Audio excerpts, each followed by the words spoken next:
Tak hezký den.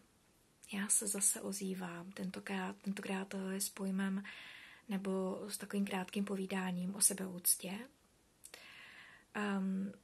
Tak jak všechno má mnoho úrovní, můžeme se na všechno podívat z mnoha rovin a každý z nás ty věci vnímá přesně v rovině, ve které on sám se nachází v tom daném tématu nebo obecně vůbec jakoby v ukotvení v tom svém životě.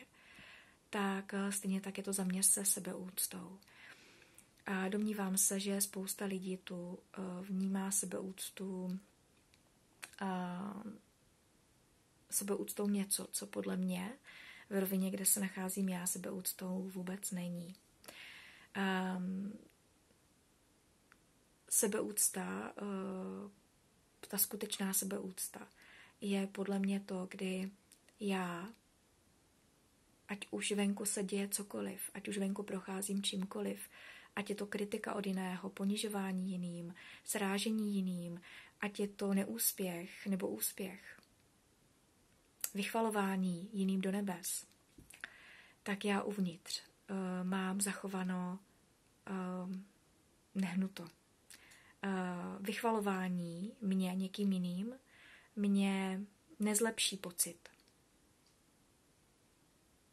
ze sebe sama, nebo vůbec jako ten pocit uvnitř mě, stejně tak ponižování mě jiným nezhorší v tomto případě ten pocit, který mám ze sebe sama, který cítím uvnitř.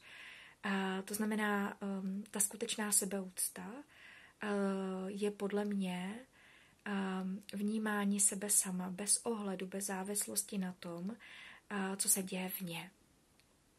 A přesně do míry, do jaké to zvládnete, v míře, v kolika věcech, v kolika tématech v životě, v kolika situacích vy to zvládáte, tak si můžete lehce určit a zodpovědět, jak na tom s tou skutečnou sebeúctou jste.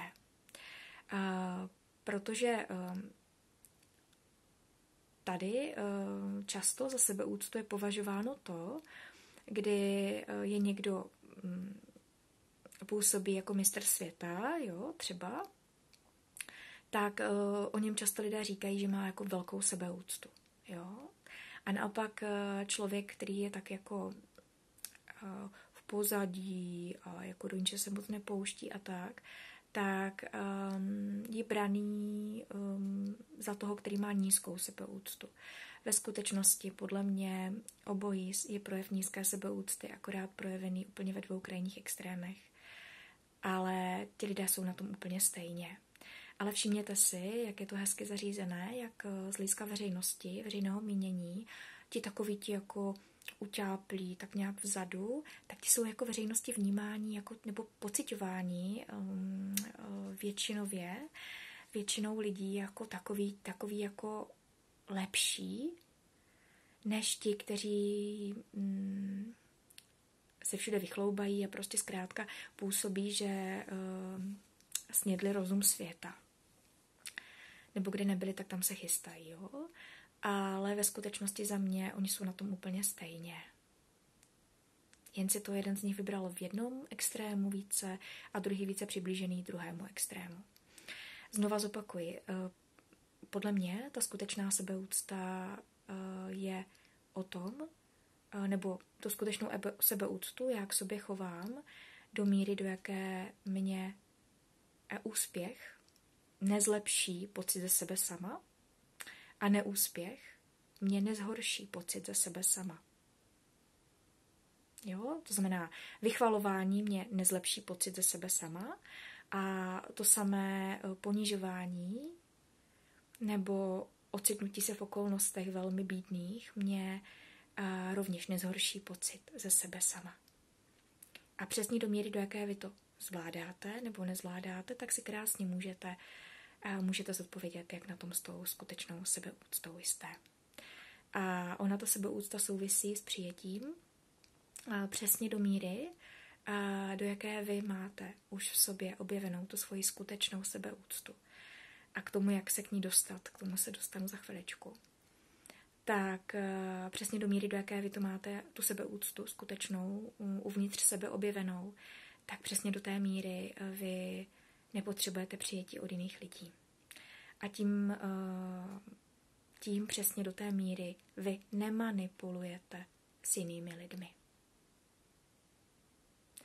Do té doby zákonitě, pokud potřebujete přijetí od jiných, protože jste závislí, vaše sebeúcta, ta iluzorní je závislá na tom přijetí jiných, tak samozřejmě zákonitě podprahově, aniž byste si toho nutně byli vědomi, tak vy ohýbáte sebe, ale i jiné, věci překrucujete a stavíte do obrazu tak, aby vy jste z toho vyšli tak, jak potřebujete. To znamená mluvou, konáním a tedy.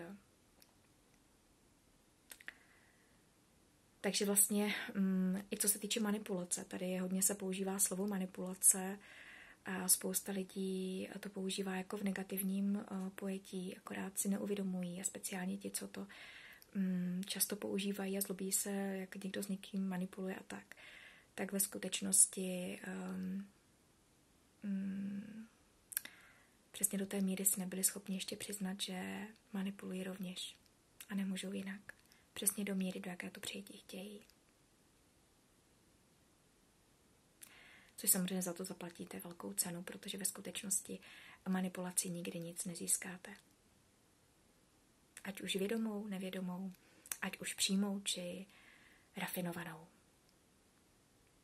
Ale tyto lekce to každý z nás ve svém životě nebo životech zákonitě bude zažívat a zažívá, protože jenom díky tomu, že je dostatečněkrát zažije a dostatečněkrát zažije ty facky, ať už si to spojí, že je to jeho odpovědnost, protože ať už si to spojí s tou manipulací nebo ne, to potom je už otázka míry vývoje toho dotyčného, kde on je v tom vývoji. Tak ale každý jdeme přes tuto cestu. A to se dostávám ještě k jedné věci, kterou jsem tady naznačila. Jak tedy na tu skutečnou sebeúctu. A na základě svého života, a protože si myslím, že všichni procházíme úplně vším stejným, akorát to vypadá jinak a trvá to různě dlouho, ale ty fáze přeskočit nejde, tak já se domnívám, že právě přes konfrontaci a s tím ponížením, srážením, kritikou, selháním, neúspěchem, pocitem nicky. Přesně to jsou ty pocity, které a chci se mi říct jedině, které nám zvyšují naši skutečnou sebeúctu. Nebo respektive ona nejde zvýšit, ona tam je, my ji objevujeme. A proto lidé, my se zkrátka k té skutečné sebeúctě potřebujeme doprožít životem. A proto lidé, kteří tady třeba houfně zažívají ponížení, srážení, já se domnívám, že a rozumím, že to je těžké, ale jsou požehnaní, protože jedině tou konfrontací zjišťujeme, že to tak není. A čím hlubší dno, čím hlubší pocit nicky, čím hlubší pocit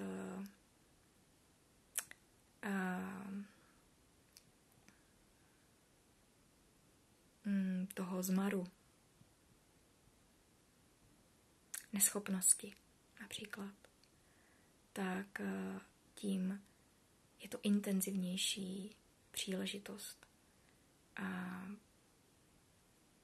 objevit, že to právě vůbec tak není. A jedně tou konfrontací my tu skutečnou sebeúctu objevujeme. Jedně tou konfrontací s tím nezdarem, respektive jedině tou konfrontací s pádem iluzorní sebeúcty. A my objevujeme svoji skutečnou sebeúctu. A postupně jsme méně a méně závislí na tom, co si o nás kdo myslí. A na vnějších okolnostech. A samozřejmě ono potom v Mníškově, protože lidé okolo nás jsou pouze naše kulisy, tak v Mníškově přibývá víc a víc lidí, kteří si vás skutečně cení, kteří znají vaši hodnotu, což je samozřejmě podmíněno tím, že oni znají svoji vlastní hodnotu. Tu skutečnou sebeúctu. A tito lidé postupně přibývají ve vašem životě. A nemůže to být jinak. A ti, kteří nevidí vaši hodnotu a nevidí proto, protože ji nevidí u sebe, tu skutečnou sebeúctu nemají tolik, tak ti postupně jako jsou z vašeho života buď to postupně odstranění různými způsoby, prostě zkrátka už tam není tak ta interakce, anebo úplně jde do nějakého pasivního módu.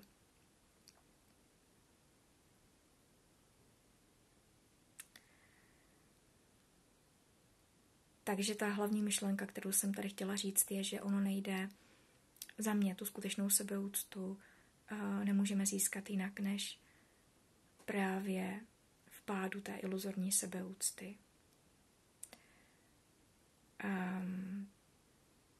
Teprve vlastně zjistit, že to žádná sebeúcta nebyla, ta, která spadla. Tak jo, tak si mějte moc hezky.